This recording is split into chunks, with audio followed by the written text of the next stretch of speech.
जय श्री कृष्णा। आकाश में 7 तारों का एक मंडल नजर आता है। उन्हें सप्त ऋषियों का मंडल कहते हैं। इन मंडल के तारों के नाम भारत के 7 संतों के नाम पर रखे गए हैं। वेदों में इस मंडल की स्थिति, गति, दूरी और विस्तार की विस्तृत चर्चा मिलती है। प्रत्येक मनवंतर में अलग अलग सप्तऋषि हुए हैं और आज की वीडियो में आप जानेंगे वैवत्सव मनु के काल के सप्तऋषि के बारे में। इसके साथ ही आप जानेंगे कौन से ऋषि किस कार्य के लिए प्रसिद्ध थे। सबसे पहले बात करते हैं ऋषि वशिष्ठ की। तो राजा दशरथ के कुल गुरु ऋषि वशिष्ठ को कौन नहीं जानता। ये दशरथ जी के चारों पुत्रों के गुरु थे। वशिष्ठ जी के कहने पर ही दशरथ जी ने अपने चारों पुत्रों को ऋषि विश्वामित्र जी के साथ आश्रम में राक्षसों का वध करने के लिए भेज दिया था। कामधेनु गाय के लिए ऋषि वशिष्ठ और ऋषि विश्वामित्र जी में भी युद्ध हुआ था। ऋषि वशिष्ठ ने राज्य सत्ता पर अंकुश का विचार दिया तो उन्हीं के कुल के मैत्रा वरुण वशिष्ठ ने सरस्वती नदी के किनारे 100 सूक्त एक साथ रचकर नया इतिहास बनाया था। दूसरे ऋषि हैं ऋषि विश्वामित्र। ऋषि होने के पहले विश्वामित्र राजा थे और ऋषि वशिष्ठ से कामधेनु गाय हड़पने के लिए उन्होंने युद्ध किया था, लेकिन वे इस युद्ध में हार गए थे और इस हार ने ही उन्हें घोर तपस्या करने के लिए प्रेरित किया था।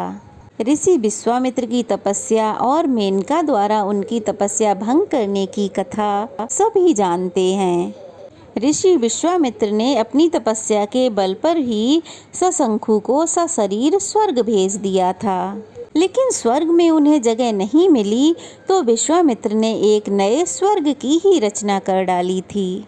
ऋषि विश्वामित्र सप्तऋषियों में बहुत प्रसिद्ध थे क्योंकि वह ऋग्वेद, सामवेद और यजुर्वेद के गायत्री मंत्र के संस्थापक थे। आध्यात्मिक नियत के अनुसार यदि कोई अपनी योग्यता के आधार पर ब्रह्म ऋषि का पद हासिल नहीं कर सकता, फिर भी ऋषि विश्वामित्र एक उदाहरण हैं जिन्होंने अपनी योग्यता के आधार पर यह विशिष्ट उपाधि प्राप्त की। वह एक ऋषि के रूप में सर्वोच्च पद प्राप्त करना चाहते थे। पद प्राप्त करने के लिए उन्होंने ऋषि वशिष्ठ से युद्ध किया, लेकिन हमेशा ऋषि के हाथों उन्हें हार का सामना ही करना पड़ा। इस लगातार हार ने उन्हें बहुत निराश किया, इस हद तक कि उन्होंने ऋषि वशिष्ठ को मारने का फैसला किया। जब वह ऋषि वशिष्ठ की कुटिया के पास छुपे हुए थे, तब उन्होंने ऋषि वशिष्ठ को अपनी प्रशंसा करते हुए सुना।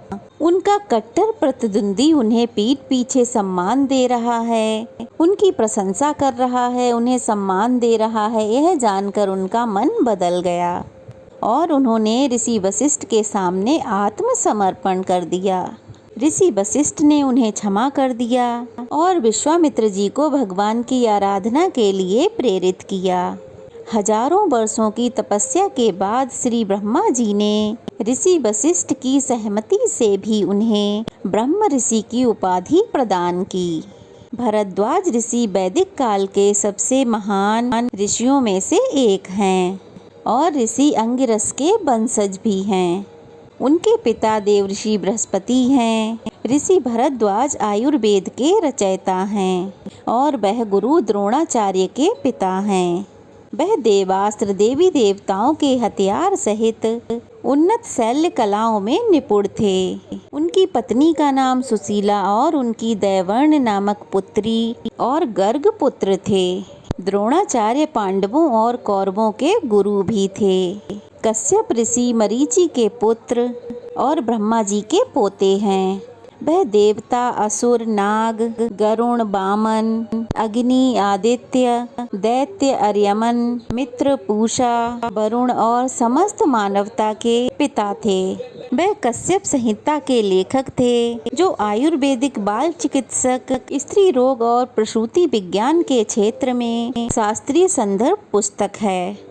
राजा परीक्षित की कहानी में इससे पहले कि तक्षक नाग राजा परीक्षित को डसने के लिए आगे बढ़े, कश्यप जी उन्हें रोकने के लिए जाते हैं। तब रास्ते में एक पेड़ को काटकर उसे राख में बदलकर उन्हें चुनौती दी। ऋषि कश्यप ने अपनी शक्तियों से पेड़ को पहले जैसा कर दिया और सर्प को हरा दिया। हालांकि तक्षक ने कहानी सुनाई कि कैसे परीक्षित को एक ब्राह्मण लड़के ने श्राप दिया। श्राप का फल तो होना ही था। ऋषि कश्यप ने राजा की मृत्यु की अनिवार्यता को समझा। उन्होंने कश्यप से श्रद्धापूर्ण प्रसाद स्वीकार किया और वहां से चले गए। जल्द ही उन्हें एहसास हुआ कि ब्राह्मण लड़के को ऐसे धर्मात्मा राजा को श्राप देना उचित नहीं था। इसीलिए वह तिरुपति गए और अपने पाप का प्रायश्चित किया।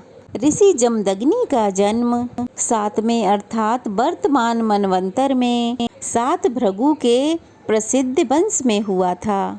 वे अपनी प्रतिभा और भक्ति के लिए प्रसिद्ध हैं। ऋषि जमदग्नि का जन्म ऋषि ऋचि और सत्यवती से हुआ था। जमदग्नि के 5 पुत्र हैं, जिनमें सबसे बड़े पुत्र का नाम परशुराम है, जो श्री भगवान विष्णु के 6ठे अवतार माने गए हैं। जमदग्नि ऋषि शास्त्रों और शस्त्र विद्या के उत्कृष्ट विद्वान थे। उनके समय पृथ्वी पर सबसे अत्याचारी और अधार्मिक वंश है का शासन था। है वंश के एक विश्वासघाती राजा कार्तवीर्य अर्जुन ने जमदग्नि ऋषि से संपर्क किया और उन्हें अपनी कामधेनु अर्थात इच्छा पूरी करने वाली दिव्य गाय सौंपने के लिए मजबूर कर दिया। जमदग्नि ऋषि ने उन्हें कामधेनु गाय सौंपने से इनकार कर दिया। तब विश्वासघाती राजा बलपूर्वक कामधेनु गाय को अपने राज्य में ले आया। लोभ के इस कार्य से जमदग्नि जी के पुत्र परशुराम जी बहुत क्रोधित हुए। उन्होंने एक शासक के रूप में अपनी शक्तियों का उल्लंघन करने के लिए कार्तवीर्य अर्जुन को दंडित करने के लिए उनकी हत्या कर दी। बाद में राजा के 3 पुत्रों ने अपने पिता के मृत्यु का बदला लेने के लिए परशुराम जी के पिता जमदग्नि की हत्या कर दी।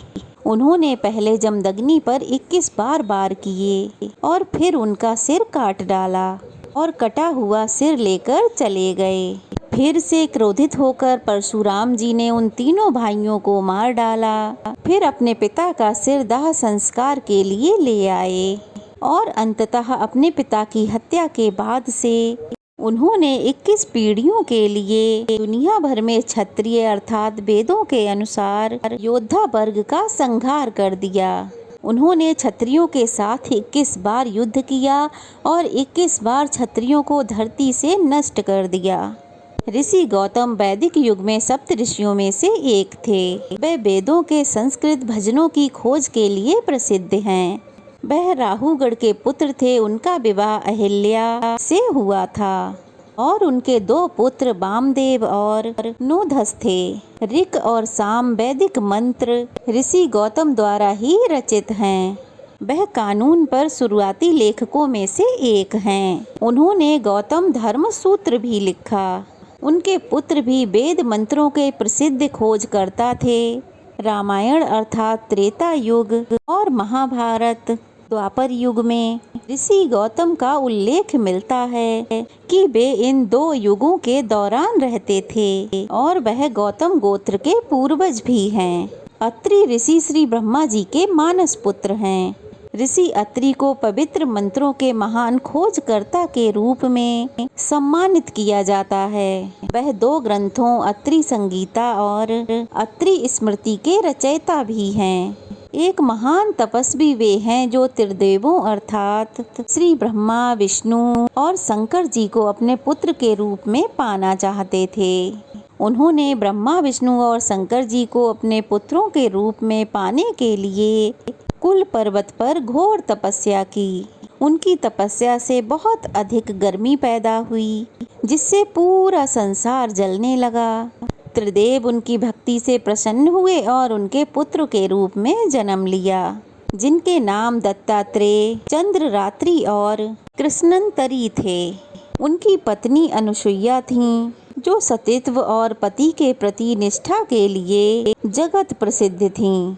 ये थे सप्त ऋषि जिनकी पूजा ऋषि पंचमी के दिन की जाती है। उम्मीद है ये जानकारी आपको पसंद आई होगी। कथा कैसी लगी कमेंट बॉक्स में ज़रूर बताइएगा और प्लीज़ वीडियो को लाइक करना ना भूलिएगा। वीडियो अच्छी लगी हो तो ज़्यादा से ज़्यादा शेयर कीजिए और अगर नए हैं तो प्लीज़ जल्दी से चैनल को सब्सक्राइब कर लीजिए और अपना ढेर सारा प्यार और आशीर्वाद देते रहिए। तो चलिए फिर मिलते हैं, तब तक के लिए जय श्री कृष्णा, राधे राधे।